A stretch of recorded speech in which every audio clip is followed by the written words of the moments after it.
melaporkan 5 orang ke Polda Metro Jaya atas tuduhan ijazah palsu.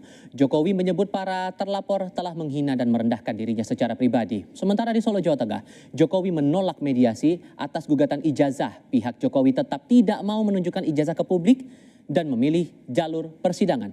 Bagaimana kelanjutan dari kasus ini? Kami akan diskusikan bersama Wakil Ketua Umum Projo Freddy Alex Damanik dan salah satu penggugat ijazah palsu Jokowi, Roy Suryo. Selamat sore semuanya, apa kabar? Sore Mas Tifa. Oke, terima kasih semua sudah bergabung bersama kami. Pak Jokowi memutuskan di Solo tidak tercapai hasil mediasi, lanjut ke persidangan. Anda juga diadukan di Mapolda Metro Jaya dan di Polres Metro Jakarta Selatan, Mas Suryo. Apakah ini memberatkan posisi Anda? Enggak lah, inilah justru bentuk konkret dari merendah-rendahkan pengadilan, menghina pengadilan. Siapa yang bilang dia akan datang kalau dipanggil pengadilan? Nyatanya, ini fakta. Tadi siang tuh ada mediasi yang seharusnya dia datang. Dia nggak datang, malah nemuin nyanyi di rumahnya. Padahal ada orang, kecuali orangnya di luar negeri loh ya. Para pelapor yang pakai alasan nggak jadi lapor karena ditunda karena lagi di luar negeri. Oke, ini Jokowinya ada di Solo, ada di rumah, malah menemui penyanyi dibanding datang ke persidangan. Kalau ke persidangan bawa ijazahnya, insya Allah ya Pak Dr. Taufik dan para penggugat di Solo itu clear, itu udah selesai. Lah malah enggak. Apa? Semua orang Indonesia pasti mencatat kata-katanya. Saya akan bawa kalau di tahap pengadilan. Tadi Solo itu yang minta siapa? Pengadilan kan? Jadi nggak datang, udahlah jelas gitu. Jadi dari sini udah kelihatan inkonsistensinya. Bang Freddy merespon pernyataan Mas Roy ini? Ya, jadi Mas Roy dan juga publik perlu tahu ya bahwa kalau sistem peradilan perdata itu sistemnya bisa langsung ya, tergugat itu bisa langsung, tapi bisa juga diwakilkan oleh kuasa. Ini berlaku dalam semua proses, mulai dari mediasi ya sampai dengan nanti di putusan. Jadi kalau pengacaranya Pak Jokowi sudah hadir di persidangan, ya berarti itu sudah mewakili Pak Jokowi. Tidak ada alasan, tidak ada peraturan perundangan apapun. Ya, kalau sudah pengacaranya hadir, prinsipal harus hadir. Bukan berarti tidak boleh, boleh. Banyak juga pengacara bersama prinsipalnya hadir persidangan banyak. Tapi itu pilihan saja, bukan berarti Pak Jokowi di situ melanggar proses persidangan. Dan mediasi menurut Anda tidak akan menyelesaikan persoalan ini, Bang Freddy? Ya, mediasi itu kan memang proses yang harus dilalui. Siapa tahu kedua belah pihak bisa ada titik temu untuk menyelesaikan perkara ini secara baik-baik, kan begitu, tidak sampai ke persidangan. Nah, berarti tidak ada titik temu, artinya tidak ada titik temu. Pihak penggugat meminta apa, pihak tergugat itu tidak bisa menyanggupi atau tidak mau menyanggupi permintaan penggugat. Sesimpel itu sih, sesimpel itu proses peradilan perdata itu. Oke, Mas Roy ada mau ditanggapi? Iya jelas kan, berarti kita lihatlah seluruh rakyat Indonesia menjadi saksi.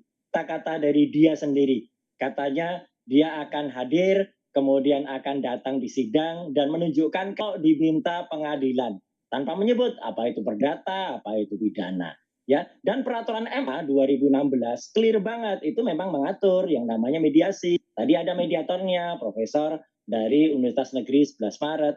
Sudah ada semua, sudah diciptakan, negara sudah menciptakan itu. Kalau dia datang menunjukkan itu, kan publik bisa mulai, ini elegan. Oke, Mas Freddy tadi mengatakan pilihan, ya ini pilihan yang elegan, pilihan yang kurang bagus lah gitu. Saya juga, waduh, kok kayak gini yang dipilih gitu. Ini sarannya kurang bagus. Kalau dia datang menunjukkan bagus, nanti misalnya ketika di Jakarta juga misalnya kemarin tanya lapor ya Mas Tifa, lapor itu kan ya kita lucu aja lah gitu, kita lihat aja nanti ya.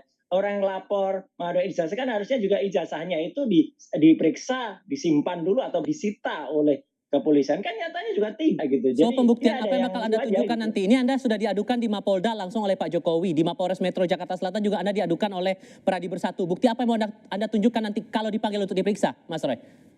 Loh, Kak, saya sesuai desain ya. Jadi artinya ketika itu saya akan tunjukkan bukti-bukti pemeriksaan primary evidence ketika saya memeriksa skripsi waktu itu, dan ketika saya memeriksa apa yang ditunjukkan oleh kader salah satu partai SI itu, dan yang ditunjukkan oleh dekan Fakultas Kehutanan Dr. Sigit Sunarta yang mengisi itu berupa fotokopi. Kalau fotokopinya dan yang diposting itu sinkron, ya berarti itu bisa dianalisis. Kalau nanti misalnya ternyata yang ditentukan lain, nah ini malah jadi soal ini, jadi berita. Jadi selama ini yang dipakai untuk yang disebut ijazah itu apa? Tapi sekali lagi, skripsinya itu abal, skripsinya tidak patut dan tidak layak. Skripsinya kita berani main 99,9% itu adalah palsu. Kalau skripsinya palsu, ibaratnya Mas Steve, ini kayak telur. Kalau telurnya busuk ya nggak akan netes jadi ayam. Nggak mungkin telur busuk menetes jadi ayam. Itu kalau skripsinya busuk, ya mungkin ijazahnya jadi.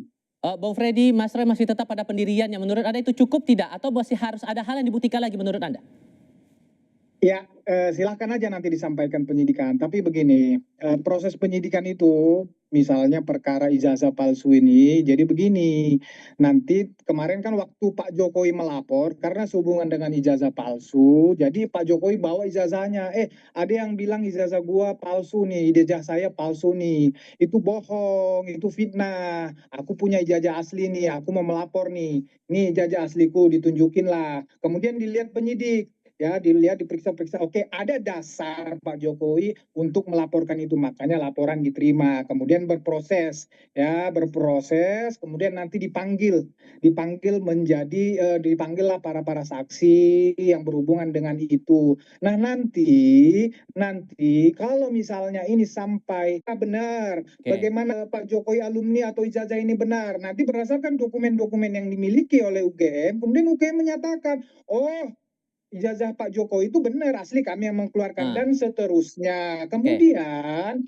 udah sampai selesai penyidikan, kemudian ini berlanjut ke persidangan. Di persidangan juga akan begitu, UGM juga dipanggil, akan ditanyain. Seterusnya seperti itu. Kalau di-challenge misalnya oleh tersangka atau terdakwa, nanti silakan bisa di-challenge seperti yang Mas Roy sampaikan tadi, ya silakan di-challenge. Menurut kami ini palsu, menurut kami ini begini, silakan. Itu Dengan kan perspektif nanti. Anda ini, apakah ada kemungkinan Projo juga buat bikin aduan juga ke polisi nih, Bang Freddy? Oh enggak, gini. Kami kebetulan kemarin kita ketemu Pak Jokowi, jadi Pak Jokowi menyampaikan, memang Pak Jokowi jujur Pak Jokowi menyampaikan dia sedikit terkejut sebetulnya dengan ramainya katakanlah masyarakat publik ataupun relawannya melaporkan ini. Makanya beliau bertindak langsung laporkan biar ini tidak semakin terus bergulir, semakin banyak pihak-pihak yang dilibatkan dalam perkara ini. Jadi kami juga waktu itu menyampaikan, Pak kami mau lapor nih di seluruh Indonesia, Projo akan melapor. Oh nggak usah, nggak perlu lagi, sudah cukup. Begitu, jadi Projo tidak akan melaporkan masalah ini lagi, Mas. Oke. Ini kan posisi Pak Jokowi sudah tidak lagi menjabat sebagai kepala negara, Mas Roy. Kenapa kok kemudian masih dikejar-kejar juga urusan ijazah palsu ini di mata Anda, Mas? Apa yang mau Anda kejar sesungguhnya? Jangan lupa, dia melaporkan katanya selaku warga negara biasa.